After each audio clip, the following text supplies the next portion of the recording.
Hello, my dear students. Today I want to discuss with you which portion is deleted from the class 9th in mathematics by the CBSE. So many students are confused. अक्सर पूछते रहते हैं sir बताइए ना ये आएगा कि नहीं आएगा, ये होगा कि नहीं होगा, ये चैप्टर करना कि नहीं, ये चैप्टर में से ये एक्सरसाइज करनी है कि नहीं करनी है. Let me clear you. मैंने जिस तरह से सीबीएसई का सिलेबस डाउनलोड किया है, जो डिलीटेड पोर्शन है, एज इट इज़ मैं आपके साथ डिस्कस कर लेता हूँ, तो आपको भी क्लियर हो जाएगा एंड मुझे भी क्लियर हो जाएगा और बड़े जल्दी होगा ये. अंडरस्टैंड. और जितने जल्दी आप क्लियर हो जाएंगे तो आप भी उसी कंटेंट पर अपनी पढ़ाई करेंगे और आगे चल करके टेस्ट या एग्जामिनेशन में भी उसी टॉपिक पर ही आपसे क्वेश्चंस पूछे जाएंगे. So now let me start. First chapter है हमारा नंबर सिस्टम. यस, इस नंबर सिस्टम में सबसे पहले ये देखिए, नंबर सिस्टम में real number, explaining that every real number is represented by a unique point on the number line. Conversely, every point on the number line represents a unique real number. Understand? And the definition of nth root of a real number. अब इसमें से इन्होंने जो जो portion deleted किया है आप ध्यान से देखिएगा. Representation of terminating, non terminating, recurring decimal on the number line, successive magnification. याद आया? ये कौन सा पोर्शन है? ये वो पोर्शन है जहाँ पर आपको विजुअलाइजेशन वाली एक्सरसाइज आती है, जहाँ पर आप ये मैग्नीफाइंग ग्लास यूज़ करते हो. याद आया? याद आया? फिर आप इसको फिर से एक्सपेंड करते थे यहाँ से यहाँ. ये पूरा एक्सरसाइज उन्होंने डिलीट कर दी है. ठीक है, पूरी फुल एक्सरसाइज इन्होंने ये हटा दी है इसमें से. देखिए, इसमें से भी मेरे पास सामने ही रखा हुआ है वो. ये देखिए, इसमें एक्सरसाइज 1.4 आपकी पूरी की पूरी डिलीट कर दी गई है. मैं फिर से लिख देता हूँ यहाँ, एक्सरसाइज 1.4. ओके, अब कोई डाउट नहीं रहेगा आपके पास. बट एक भी चीज इसमें से आपको नहीं पूछी जाएगी. सेकंड हमारा है, बहुत इंपॉर्टेंट चैप्टर है पॉलिनोमियल का. कौन सा है ये? पॉलिनोमियल. इसमें है motivate the states of remainder theorem, बिल्कुल कट, और विद एग्जांपल, ये भी बाहर. Statement and the proof of the factor theorem, just remainder के बाद फैक्टर थ्योरम दी गई है, ये भी. And very important identity also deleted, X cube plus Y cube plus Z cube minus 3. Last ये आइडेंटिटी है, आई थिंक 8th नंबर की आइडेंटिटी है, और इस पर बेस्ड प्रॉब्लम भी उन्होंने डिलीट कर दी है. करेक्ट. इसमें अगर आप चाहें तो एक्सरसाइज 2.4 का क्वेश्चन नंबर 11 to 14 सारे डिलीट कर दिए गए हैं. क्वेश्चन नंबर जो आपका 11 है और 11 से लगा करके कहाँ तक जाना है, 14 तक, ये सारे क्वेश्चन उन्होंने हटा दिए हैं. और ये just above given 2 theorem also, एक रिमाइंडर थ्योरम और सेकेंड है आपकी फैक्टर थ्योरम. बट ऐसा नहीं है कि फैक्टर थ्योरम अगर रिमूव कर दी है, डिलीट कर दी सिलेबस में से, तो फैक्टराइजेशन नहीं पूछेगा वो. फैक्टराइजेशन पूछने के लिए वो so many identity he can use. बहुत सी आइडेंटिटी से फैक्टराइज होता है, मिडिल टर्म को स्प्लिट अप करके फैक्टराइज होता है. अंडरस्टैंड. सो फैक्टर थ्योरम उन्होंने डिलीट किया है और रिमाइंडर थ्योरम डिलीट किया है. नेक्स्ट चैप्टर है हमारा लीनियर इक्वेशन इन 2 वेरिएबल. ये देखिए, इसके जितने भी एग्जाम्पल्स हैं, problems on the ratio and proportion पर जो भी क्वेश्चन दिए गए हैं, सारे के सारे डिलीट कर दिए गए हैं. अच्छी तरह से ध्यान से देख लीजिएगा. इस चैप्टर में लीनियर इक्वेशन इन 2 वेरिएबल्स वाले चैप्टर में, इससे पहले क्वाड्रेटिक वो कोऑर्डिनेट आनी चाहिए थी, तो जितने भी problems on ratio and proportion पर हैं वो सारी की सारी आपकी डिलीट कर दी गई हैं. 2-3 सर्च करके देखिएगा एनसीईआरटी में. बट ये क्लियर हो गया कि प्रॉब्लम्स और एग्जाम्पल्स किस पर बेस होने चाहिए, रेशियो एंड प्रोपोर्शन पर. अंडरस्टैंड. इस चैप्टर में से ऐसे क्वेश्चंस बिल्कुल भी आपके एग्जाम में नहीं पूछे जाएंगे. इसका मीनिंग ये भी नहीं है कि आप सीखेंगे नहीं. 7th 8th में भी रेशियो एंड प्रोपोर्शन पे थोड़ा डिस्कशन करके आए हैं और बहुत कुछ आप सीख करके 9th में आए हैं. So please do remember. Next है आपका कोऑर्डिनेट ज्योमेट्री. ये है इसमें से कुछ भी डिलीट नहीं हुआ है। My dear student, you remember it, correct. But सबसे अच्छी बात है कि प्रीवियस वीडियो मैंने जिस पर बनाया था, that is the Euclid's geometry, इस यूक्लिड ज्योमेट्री का फुल चैप्टर ही उन्होंने कहा हटा दीजिए। लेकिन मैंने वीडियो इसलिए बनाया था क्योंकि उसमें बहुत सी ऐसी टर्म्स हैं जो इन फ्यूचर आपके लिए काम में आ सकती थी, जैसे एक्सियम्स हैं, पोस्टुलेट हैं, है कि नहीं, यूक्लिडियन ज्योमेट्री है, नॉन यूक्लिडियन ज्योमेट्री है, स्फेरिकल ज्योमेट्री। ये वर्ड्स कौन समझाएगा? What is axiom, what is postulate, what is theorem also, how many steps of a theorem need given to prove construction proof, who will tell you? So please इसको थोड़ा सा एक बार उस video को देख लीजिएगा, या अपने चैप्टर्स अपने नॉलेज के लिए अपनी एनसीईआरटी से इस चैप्टर को रीड कर लीजिएगा। और ये सबसे अच्छी बात है कि लाइंस और एंगल्स के चैप्टर में से इन्होंने कुछ भी डिलीट नहीं किया है। ये यूक्लिड डिवीजन तो, यूक्लिड ज्योमेट्री तो फुल चैप्टर डिलीट हो गया है। सो नेक्स्ट था आपका, फिर से आ गया ये वाला linear equation in two variable में। मैं एक बार रिपीट कर दूँ फिर से कि रेशियो एंड प्रोपोर्शंस वाली प्रॉब्लम्स और एग्जांपल्स जितने भी हैं वो सारे डिलीट हो गए हैं, है ना। नेक्स्ट है ट्राइंगल, बहुत लेंथी चैप्टर है 9th क्लास में। इसमें से some theorems are deleted but some are remain there. So कौन कौन सी डिलीट हुई है? Proof of theorem deleted, two triangles are congruent if two angles, any two angles and the included side of one triangle is equal to any two angles and the included side of the other triangle. I mean ASA नाम से जो बड़ी famous theorem है, इसको उन्होंने क्या किया है? डिलीट कर दिया है। तो फिर ये क्वेश्चन उठता है, सर जहाँ ये थ्योरम अप्लाई होती है जिस क्वेश्चन के प्रूफ करने में, तो क्या हम ये ASA अप्लाई नहीं कर सकते हैं? कर सकते हैं। इसी डाउट को क्लियर करने के लिए मैं ये वीडियो बना रहा हूँ। बात समझ गए कि नहीं?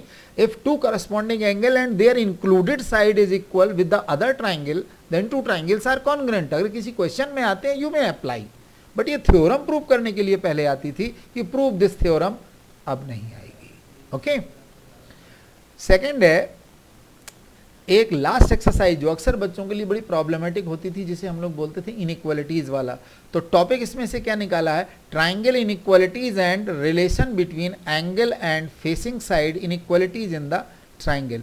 ये पूरा का पूरा वो एक्सरसाइज ही मेरी, आई थिंक देखो पेपर रखा है मेरे पास यहाँ पे, मैं पेपर से देख के बता देता हूँ आपको कि आपके ट्राइंगल में से, लाइन एंड एंगल्स में तो कुछ डिलीट नहीं हुआ है, कोई बात नहीं। ट्राइंगल में थ्योरम 7.1 एंड एक्सरसाइज 7.4, ये आपकी जो थ्योरम है, ये थ्योरम है 7.1, और ये जो थ्योरम इनइक्वालिटी वाली दी गई है इन्होंने यहाँ पे, ये इसके बेस पर एक्सरसाइज 7.4 इन्होंने पूरा उसमें से रिमूव कर दिया है। अब क्लियर हो जाएगा बच्चों को कि हमें, और कुछ नहीं है इसमें। longer side of a triangle has the greatest angle opposite to it, greatest angle has the longest side opposite to it। बस यही दो कॉन्सेप्ट पे काम करती है। तीसरी और एक कॉन्सेप्ट बड़ी इंपॉर्टेंट है, जिन्हें मैथ्स आगे पढ़ना है 11th क्लास में, इनइक्वालिटी नाम का एक चैप्टर ही मिलेगा उनको, जिसमें सम ऑफ द, भाई ट्राइंगल को हम कैसे पहचानते हैं, आइडेंटिफाई कैसे कर सकते हैं कि ट्राइंगल का कंस्ट्रक्शन होगा कि नहीं होगा। आपने पढ़ा होगा some of the two side must be greater than the third side. तो इनइक्वालिटी है बहुत इंपॉर्टेंट, बट कॉन्सेप्ट लेवल पे थोड़ा जान लीजिएगा, हाँ एग्जामिनेशन में नहीं आएगा। ओके, नेक्स्ट चैप्टर है हमारा क्वाड्रिलेटरल, उसमें से कुछ भी इन्होंने डिलीट नहीं किया है। ये देखिए क्वाड्रिलेटरल के जस्ट अपोजिट मैंने लिख दिया है no deletion. Areas of parallelogram and the triangle, इसमें से ये चैप्टर ही इन्होंने क्या कर दिया है? फिनिश कर दिया है। ध्यान से देखिए, पेपर मेरा नीचे रखा हुआ है, मैं भी आपको बता देता हूँ। क्वाड्रिलेटरल में कुछ भी एप्लीकेबल नहीं है, कुछ भी डिलीट नहीं हुआ है। Area of parallelograms and triangle, area of parallelograms and triangle complete chapter deleted. ये देखिए, ये मैंने दिया हुआ था ना एरिया ऑफ, ये वाला ये पूरा चैप्टर डिलीट कर दिया है। So now come to the point, circle. Circle is very lengthy chapter. इसमें बहुत अच्छे अच्छे क्वेश्चन और थ्योरम्स दी गई हैं, जिसमें से ये थ्योरम्स बड़ी अच्छी थी, लेकिन इन्होंने इसमें से रिमूव कर दी। थ्योरम क्या है? There is one and only one circle passing through 3 non collinear points. Correct. एक और थ्योरम इन्होंने डिलीट की है, if a line segment joining 2 points subtend equal angle at 2 other points lying on the same side of the line containing the segment, the 4 point lies on the circle. ये भी delete कर दिए उन्होंने, right. लेकिन मेरी बात फिर वही आ गई, अगर इन थ्योरम के बेस पर कोई प्रॉब्लम सॉल्व हो रही है, you may apply this theorem, लेकिन ये थ्योरम अप्लाई तभी कर सकते हैं जब आपको इस थ्योरम का नॉलेज होगा। अब जब टीचर ने कह दिया, सीबीएसई ने कह दिया कि ये डिलीट हो गई है, इसका मतलब है कि ये एग्जाम में थ्योरम प्रूफ करने को नहीं आएगी, लेकिन इसका एप्लीकेशन आ सकता है, कहीं भी आप लगा सकते हो। लेकिन ये जरूरी नहीं कि वो जो क्वेश्चन पूछा जाएगा इसी थ्योरम से ही प्रूव्ड होगा, नो, वो होगा किसी और से भी, अदर से भी होगा। लेकिन अगर बच्चे ने कुछ ज़्यादा पढ़ लिया है, इंटेलिजेंट है, और ये थ्योरम वो वहाँ अप्लाई कर रहा है, welcome, understand. So come to the point, construction. Construction में, in the construction of a triangle of given perimeter and base angle, जो लास्ट के कंस्ट्रक्शंस दिए गए हैं आपके इस चैप्टर के अंदर, मैं आपको बता देता हूं कि इसमें खासतौर से 11.2 एक्सरसाइज का क्वेश्चन नंबर 4 है और एक एग्जाम्पल भी है। एक्सरसाइज नंबर 11.2 का जो क्वेश्चन नंबर 4 है, उसमें क्या क्या दिया हुआ है इन्होंने कि perimeter of a triangle given दिया, उसके दो बेस के एंगल भी दे दिए हैं, और दोनों बेस के एंगल और एक पेरीमीटर देने की वजह से वो कहता है अब ट्राइंगल बना के बताइए। पेरीमीटर का मतलब तीनों साइड्स का सम दिया हुआ है, तो अब वो उन्होंने उसमें एक एग्जाम्पल भी इस पर बेस्ड है, ठीक है ना, तो वो आपके सिलेबस से हटा दिया गया है एकदम। अगला चैप्टर है हमारे सिलेबस में मेंसुरेशन का, जिसमें आ गया हेरॉन्स फार्मूला। फॉर्म लिखा हुआ है, ये फॉर्म नहीं है, ये क्या है, हेरॉन्स फार्मूला, MULA। इस हेरॉन्स फार्मूला में application of Heron's formula in finding the area of quadrilateral. भाई हेरॉन्स फार्मूला यूज होता है एरिया ऑफ ट्राइंगल में, करेक्ट, बट आगे कुछ क्वेश्चन इस तरह के दिए गए हैं कि आपको एक क्वाड्रिलेटरल बना देगा और कहेगा ये डायगोनल ज्वाइन करने के बाद इस क्वाड्रिलेटरल का एरिया बनाओ, तो every student will apply the formula 2 times, एक बार इस ट्राइंगल के लिए, एक बार इस ट्राइंगल के लिए, दोनों का एरिया जब वो ऐड करता था तब उसे क्वाड्रिलेटरल का एरिया मिलता था। बोले नहीं, अब ये क्वाड्रिलेटरल हम आपसे नहीं पूछेंगे, हाँ ट्राइंगल का एरिया आपको हेरॉन्स फार्मूला से अप्लाई करना होगा और निकालना होगा। नेक्स्ट चैप्टर है सरफेस एरिया एंड वॉल्यूम। इसमें से इन्होंने कुछ भी डिलीट नहीं किया है, जबकि ये सबसे बड़ा चैप्टर है और मेंसुरेशन के लिए बहुत इंपॉर्टेंट है। क्लास 10th बोर्ड में जब आप जाओगे तो यही चैप्टर आपको मिलेगा, बट नेक्स्ट लेवल का मिलेगा, बहुत स्टैंडर्ड का मिलेगा। स्टैटिक्स पे आ जाइए, स्टैटिक्स एंड प्रोबेबिलिटी में, स्टैटिक्स में कंस्ट्रक्शन एक हिस्टोग्राम का होता है ग्राफिकल, उस पर विद वेरिइंग बेस लेंथ, ये आपका हटा दिया गया है। फ्रीक्वेंसी पॉलीगॉन, ये हटा दिया गया है, correct. Mean, median and mode of ungroup data, ये निकाल दिया गया है। लेकिन प्रोबेबिलिटी में से इन्होंने कुछ भी डिलीट नहीं किया हुआ है। बात समझ गए। अब आपको अगर ये जानना हो कि सर स्टैटिस्टिक्स में हमारी कौन कौन सी एक्सरसाइज में ये क्वेश्चन मिलेंगे, ठीक है ना, हाँ ये क्वाड्रिलेटरल का अगर आप चाहें तो मैं हेरॉन्स फार्मूला का यहाँ पर लिख देता हूँ।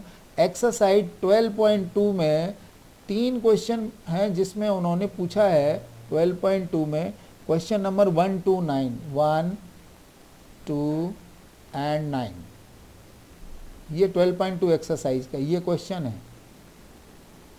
लेकिन जैसे ही मैं आपसे बात करूंगा स्टैटिस्टिक्स की, इसमें एग्जाम्पल एक्सरसाइज 14.3 मैं यहाँ लिख देता हूँ। एक्सरसाइज 14.3 इसमें क्वेश्चन मिलेगा आपको histogram, frequency, polygon, mean, mode, median. Exercise 14.4, चलिए मैं क्वेश्चन नंबर भी लिख देता हूँ कौन कौन सा क्वेश्चन है आपका। क्वेश्चन नंबर 8, 9 मिलेगा इससे, 14.3 से क्वेश्चन नंबर 8 और 9, और 14.4 में मिलेगा आपको क्वेश्चन नंबर 1, 2, 3, 4। ये है क्वेश्चन नंबर 1, 2, 3 एंड 4। और बाकी फिर आप देख लीजिएगा, इसमें मीन, मोड, मीडियन का तो लास्ट एक्सरसाइज दी गई है, उसको उसमें खाली अनग्रुप डेटा आपसे नहीं पूछा जाएगा, मोड ऑफ अनग्रुप डेटा का। अगर ग्रुपिंग डेटा दिए गए हैं तो हो सकता है वो क्वेश्चन उस पर पूछ ले। बाकी 9th के सिलेबस में टोटल सिलेबस का 33% रिड्यूस किया है, ये मैंने कैलकुलेट करके भी देख लिया है। सीबीएसई ने बहुत सोच समझ करके ये प्लान बनाया है।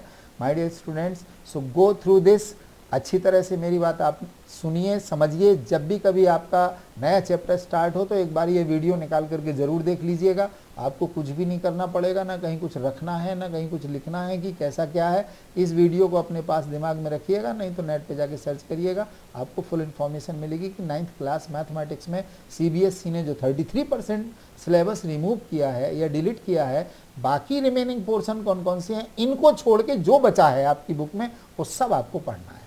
Thank you very much, all the best.